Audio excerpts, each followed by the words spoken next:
ছেলেদের বন্ধুত্বগুলোতে আমি বরাবরই মুগ্ধ হই। ওদের বন্ধুত্বে না কোনো ভনিতা থাকে না, স্বার্থ থাকে না। গতকাল এক্সাম দিয়ে ফেরার পথে বাসে অনেকগুলো স্কুল ছাত্র উঠল।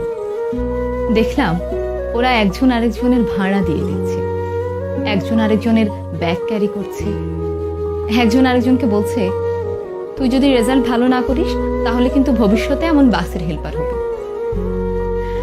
আরেকজন বলছে, আর তুই পানের দোকানদার হবি। ওদের এই খুনসুটিগুলো দেখতে আমার বেশ ভালো লাগছিল। আমি জানি না সামনের কিছু বছর পর ওরা কে কোথায় থাকবে, কার জীবনের মোড় কোন দিকে ঘুরে যাবে। তখন হয়তো এদের মধ্যে কারো কারো বন্ধুত্ব ভেঙে যাবে, আবার কারো বন্ধুত্ব অটুট থাকবে আজীবন। তবে ওদের এখনকার যে বন্ডিংটা, এটা দেখে আমার খুব ভালো লাগলো। ওরাও হয়তো একটা সময় পর এই সময়টাকে অনেক মিস করবে। তবে যে যাই বলুক না কেন, ছেলেদের বন্ধুত্বগুলো অদ্ভুত রকমের সুন্দর হয়।